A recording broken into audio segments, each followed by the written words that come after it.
कभी आपने मरियम नवाज शरीफ साहिबा का कोई फैसला मुस्तरद किया हो? बिल्कुल।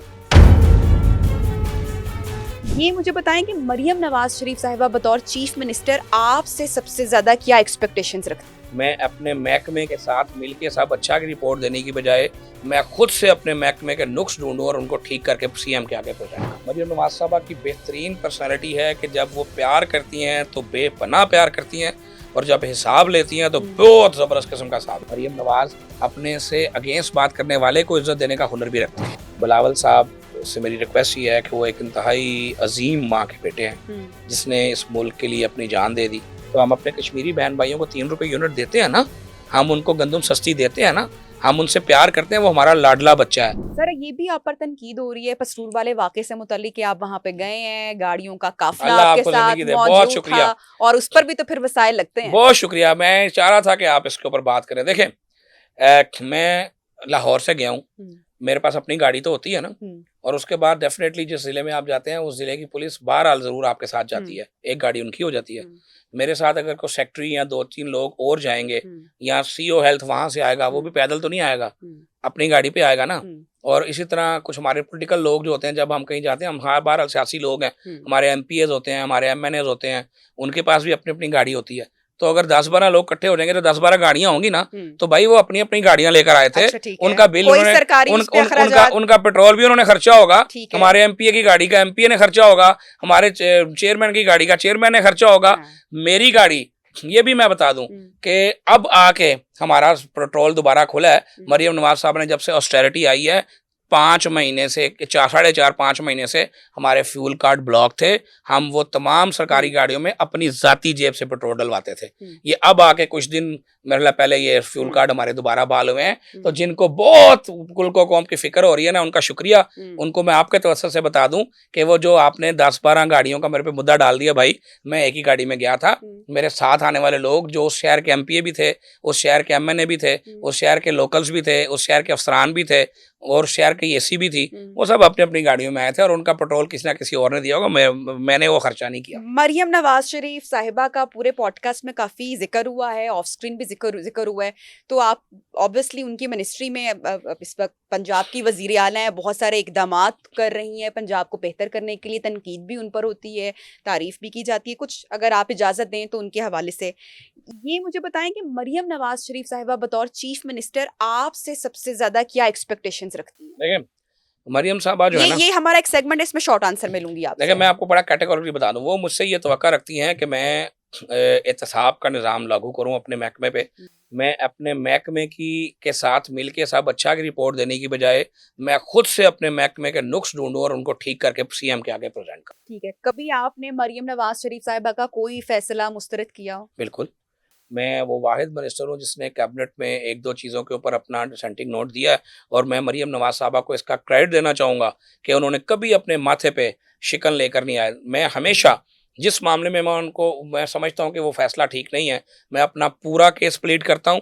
लेकिन हमेशा याद रखिएगा, डिसिप्लिन का तकाजा ये है कि जब आप किसी चीज़ पर आपकी राय डिफरेंट हो, आप अपनी राय पेश करें, अपना केस लड़ने की कोशिश करें, लेकिन फैसला हमेशा मेजोरिटी की राय से होता है। और जब 6 लोग एक तरफ हों और आप अकेले एक तरफ हों, अपनी राय आप पेश भी कर चुके हों, लेकिन जब फैसला हो जाए, जब लीडर फैसला कर दे और जब चेन ऑफ कमांड फैसला कर दे, फिर उस फैसले के मुताबिक चलना चाहिए। बतौर लीडर मरियम नवाज शरीफ साहिबा ज्यादा सख्त हैं या हौसला अफजा हैं? मरियम नवाज साहबा की बेहतरीन पर्सनालिटी है कि जब वो प्यार करती हैं तो बेपनाह प्यार करती हैं और जब हिसाब लेती हैं तो बहुत जबरदस्त किस्म का हिसाब। आप कोई ऐसी पॉलिसी जिस पर आपको इख्तलाफ है मरियम नवाज शरीफ साहिबा मेरी सिर्फ थोड़ा सा ये है कि मरियम बाजी को मैं हमेशा, मेरी उनसे मोहब्बत वाली लड़ाई रहती है कि मैं उनको ये कहता हूँ कि आप जरा पॉलिटिकल हो जाएं। आप ठीक है, आप पूरे पाकिस्तान की लीडर हैं, पूरे पंजाब की सीएम है, लेकिन वो वर्कर, वो कारकुन जिन्होंने दिन रात आपके लिए जदोजहद की है, मैं समझता हूँ कि थोड़ा सा उनको मजीद प्यार करने की जरूरत है। लेकिन मरियम बाजी चूँकि बहुत प्रोफेशनल खातून है और एक जिम्मेदार चीफ एग्जीक्यूटिव हैं, तो वो ये कहती हैं कि मैं ऐसी पॉलिसी लेकर आऊँगी कि जो सबके लिए हो, और उसमें यकीनन जब मैं सबके लिए काम करूँगी तो उसमें मेरी पॉलिटिकल पार्टी के वर्कर भी मुस्तफ़ीद होने का हक रखते हैं मेरिट पे। थोड़ा सा मैं उनको हमेशा ये कहता हूँ ज़रा सियासी हो जाएं, लेकिन वो अपने मनसब के साथ इतनी ज़्यादा कमिटेड है कि वो मेरिट पर 1% भी किसी किस्म का जो कॉम्प्रोमाइज़ है, शायद उनको लगता है कि अगर ऐसा ना हो कि मैं कोई कॉम्प्रोमाइज़ कर रहा हूँ, तो वो कॉम्प्रोमाइज़ करने को तैयार नहीं है। ऐसी उनकी कोई आदत चीफ मिनिस्टर साहिबा की जो बहुत कम लोग जानते हैं? देखें, उनकी जो बेसिकली चीफ मिनिस्टर साहबा जो हैं, वो उनकी सबसे बड़ी क्वालिटी है कि अगर आप उनसे इख्तलाफ भी रखते हैं, लेकिन आप एक मेहनती आदमी हैं और आप काम करते हैं, तो आपको सिर्फ इस बात पर वो नुकसान नहीं पहुंचाएंगी। या देखिए, अगर फॉर एग्जांपल मैं हूं, मैं अपनी बात करता हूं जी, मैंने कई मरतबा सीएम से इख्तलाफ भी किया है, 2-4 दफ़ा ऐसे मामलात हुए हैं। शायद कोई और सीएम होता या वो महात्मा होते जिनकी ये बात करते, उठा के बाहर मार देता। अगर मरियम नवाज शरीफ साहबा आज कहें कि तुम कल से वजीर नहीं हो, तो अल्लाह के फल से, अल्लाह की ज़ात बड़ी है, लेकिन अल्लाह ने उनको एक इज्जत और मर्तबा दिया है, तो लाजमी बात है वो मुझे जब चाहे फारग कर सकती हैं ना।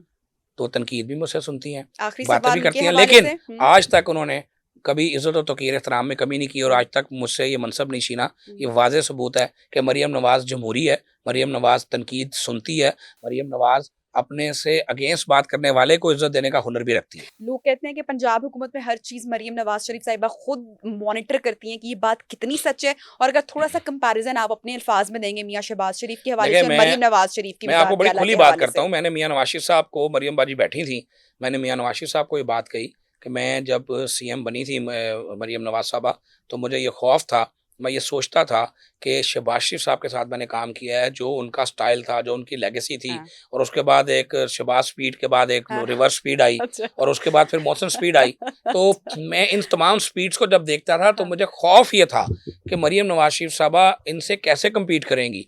लेकिन मैंने मियां नवाज शरीफ साहब को ये कहा कि मरियम साहबा ने मुझे गलत साबित किया, और उन्होंने तमाम लोगों की क्वालिटीज़ को अपने अंदर समोया और फिर अपनी क्वालिटी साथ लैदा उजागर की। उनके अंदर उनके चचा का स्टाइल भी है, उनके अंदर उनके वालिद की शफकत का स्टाइल भी है, उनके अंदर जो उन्होंने इर्द गिर्द लोगों से सीखा वो तमाम चीज़ें हैं। मरियम नवाज़ एक ऑलराउंडर है अल्हम्दुलिल्लाह, कि जिसने हर महाज पे साबित किया है कि वो एक बेहतरीन फ़ैसला साज है, वो एक बेहतरीन मुंतज़िम है, वो एक बेहतरीन माँ है, वो एक बेहतरीन बेटी है और एक बेहतरीन सीएम है। बिलावल भुट्टो की चूंकि वक्त कम है, तो मैं चाह रही हूँ कि अब सोशल मीडिया पे उनकी वीडियो आई है, वैसे तो सियासतदान को सियासी बयानात ही देने चाहिए, लेकिन वो बड़ा अच्छा एंटरटेन भी कर रहे हैं और बड़ी जी जी जी जी वो कह रहे हैं वक्त कम होने वाला है, उल्टी गिनती जो है। देखें, अल्लाह की ज़ात को पता है कि किसकी गिनती कब होनी है। पहली बात तो ये है, कोई शख्स जो है इल्म नजूम नहीं रखता। बिलावल साहब से मेरी रिक्वेस्ट ये है कि वो एक इंतहाई अजीम माँ के बेटे हैं, जिसने इस मुल्क के लिए अपनी जान दे दी। वो उस नाना के नवासे हैं कि जो एक सही मानों में एक लीडर था और जिसके साथ मैं समझता हूँ कि बड़ी ज़्यादती हुई और जुडिशल मर्डर हुआ। उनकी जो लेगेसी है, हम हर तरह के इख्तलाफ के बावजूद ये बात हम सबको तस्लीम करनी होगी कि आज जो हो रहा है मुल्क में कि खान नहीं तो पाकिस्तान नहीं हो रहा है ना। तो जब बेनज़ीर की असैसिनेशन हुई थी तो जरदारी साहब को ये एजाज़ हासिल है कि उन्होंने कहा था कि पाकिस्तान खपे। तो जरदारी साहब का वो एक फ़िक्रा मैं समझता हूँ कि बहुत सारी चीज़ों पे भारी है।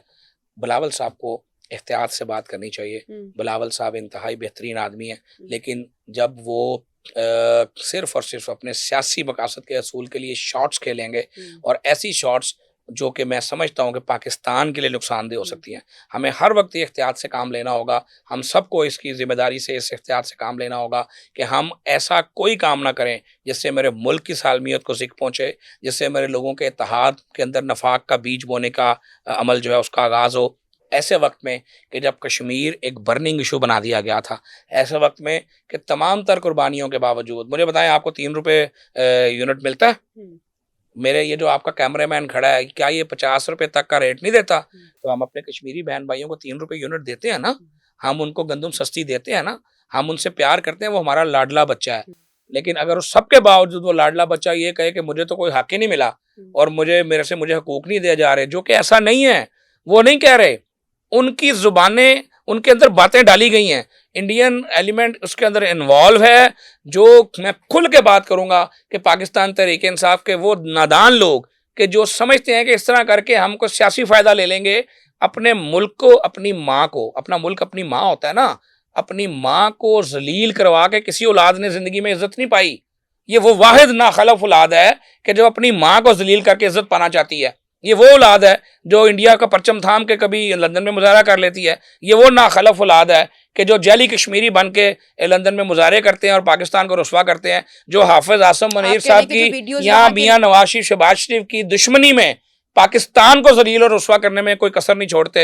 ये तमाम एलिमेंट वहाँ पर मिलके जो नादानी का बीज बो रहा है, पाकिस्तान को उसकी कीमत खुदा ना खास्ता देनी पड़ सकती है। तो अब भी वक्त है, वो पंजाबी में कहते हैं डुल्ले बेरा ना कुछ नहीं बिगड़या। तो अपने अपनी हरकतें दुरुस्त करें, अपनी अपनी रविश दुरुस्त करें, मोहब्बतों के बीज बोएं और नफाक को ख़त्म करके इत्तेहाद और मोहब्बत के साथ आगे चलें। सर आखिरी सवाल, नवाज शरीफ कैंसर हॉस्पिटल एक बहुत बड़ा प्रोजेक्ट है, क्या ये भी उसी तर्ज पे चलेगा जिस तरह शौकत खानम हॉस्पिटल बहुत सारे लोगों का लाखों का मुफ्त में इलाज हुआ? इसके बारे में थोड़ा सा, अभी तो वो ऑपरेशनल भी हो गया, अगर हमें देखने वालों को बता दें। है, मैं यही तो चाहता हूँ कि अगर ऐसा हुआ है तो ऑडिट होने देना।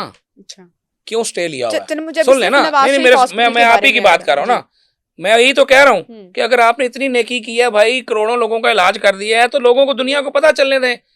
आप उसका ऑडिट जो है उससे स्टे खत्म करवाएं और उसका ऑडिट करवाएं, आपको पता चल जाएगा कि कितने लोगों का फ्री हुआ और कितने लोगों ने पैसे दिए हैं। Nawaz Sharif institute of cancer जो बन रहा है, रिसर्च सेंटर जो बन रहा है, ये 1000 बेड का हॉस्पिटल है। ये 100 बेड का या 190 बेड का हॉस्पिटल नहीं है। यहाँ स्टेज 3 और स्टेज 4 वाले को धुतकारा नहीं जाएगा इंशाल्लाह। यहाँ स्टेज 3 का भी इलाज होगा, स्टेज 4 का भी इलाज होगा। और सबसे बढ़ के जो मरियम नवाज ने जो खूबी है, जिसने जो ये काम किया है, जिससे मैं उसको दुआएं देने पे मजबूर हूँ, जब किसी के प्यारे को जवाब दे देता ना डॉक्टर, वो एक फिक्र है ना, डॉक्टर ने जवाब दे दिया। आप किसी के प्यारे को कैंसर है और डॉक्टर ने उसको कह दिया कि इसे घर ले जाएं, इसका इलाज नहीं हो सकता, तो तकलीफ तो उसको हो रही होती है ना, आखिरी सांस तक तो उसने चलना है, तो वो क्या करता होगा, उस पर क्या बीती होगी, उसको कैसे संभालता होगा। ये सोच सिर्फ मरियम नवाज ने सोची है। 250 बेड का एक ऐसा वार्ड इसके अंदर बन रहा है जो आखिरी सांसों तक उन प्यारों को वहाँ पर रखेगा, उनकी पेन मैनेजमेंट करेगा, उनकी आखिरी सांस तक उनकी तकलीफ का अजाला करने की कोशिश करेगा। और ये एक ऐसी खसूसियत है Nawaz Sharif institute of cancer and research centre की जो शायद किसी और हॉस्पिटल में नहीं है। और ये अस्पताल पूरे पाकिस्तान के लिए होगा, ये किसी को नहीं रोकेगा। जिस तरह हमारे पंजाब के बहुत सारे अस्पताल कहते हैं कि आइए आके इलाज कराइए, वहाँ केपी के बच्चे भी आते हैं, वहाँ सिंध से लोग भी आते हैं, कश्मीर और जीबी से भी लोग आते हैं, बलूचिस्तान से भी आते हैं। ये पाकिस्तान का अस्पताल होगा।